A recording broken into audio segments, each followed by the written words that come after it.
মেসেঞ্জারের এই গোপন ফিচারটা কে জানেন? অনেকে হয়তো জানেন, অনেকে হয়তো জানেন না। সো যারা জানেন না তাদের জন্য মূলত এই ভিডিওটা। সো আজকে যদি ভিডিওটা দেখেন আপনিও কিন্তু আমার মতো এইরকম টেক্সট কিন্তু করতে পারবেন। সো দেখেন আমি এখানে যে আছে হাই টেক্সট করছি কীভাবে, দেন এখানে কিন্তু গিফট বক্সের মতো আছে, এখানে আছে কেমন আছেন ভাই, এখানে আরেকটা গিফট বক্স। সো আমি যদি জাস্ট এখান থেকে আমি গিফট বক্সটা ওপেন করে দিই, দেখেন কিন্তু এখানে আছে ঈদ মোবারক, সামনে যেহেতু ঈদ। সো আপনারা চাইলে ঈদের উইশ এইভাবে কাউকে করতে পারেন, সেটা প্রিয়জন হতে পারে, এমনকি আপনার ফ্রেন্ড কাউকে এইভাবে কিন্তু আপনি কিন্তু টেক্সট করতে পারেন। সে কিন্তু সাধারণ টেক্সট হবে না, এইরকম ভিন্ন ধরনের টেক্সট করতে পারেন, যেটার মাধ্যমে কিন্তু সে যদি এই ফিচারটা না জানে তাহলে তার কাছে কিন্তু নতুনত্ব লাগবে, ভাববে যে এটা কীভাবে করলেন, তখন আপনাকে জিজ্ঞেস করবে যে এটা কীভাবে ফিচারটা করছে। সো চলেন দেখাবো যে কীভাবে আপনারাও এইভাবে টেক্সট করবেন। সো ফার্স্ট আপনি যাকে মেসেজ পাঠাবেন তার মেসেঞ্জারে এসে তার ইনবক্সে আসবেন, আসার পরে আপনারা এখন সে একটা মেসেজ পাঠাবেন যে ঈদ মোবারক। সো আমি জাস্ট এখানে ঈদ মোবারকটা টাইপ করে দিই। সো সামনে যেহেতু ঈদ, সো ঈদ নিয়েই আমি বলি ঈদ মোবারক।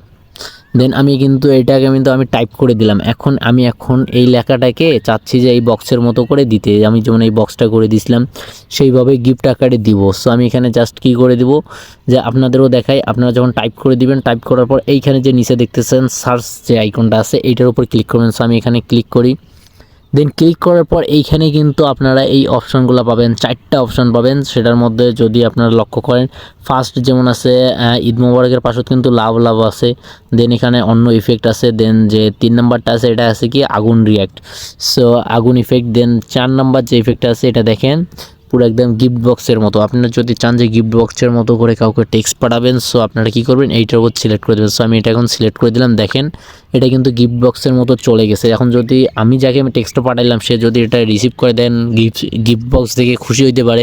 সো গিফট বক্সের উপর ক্লিক করলে কিন্তু আপনি যে টেক্সটটা দিবেন এটা কিন্তু তার কাছে চলে যাবে।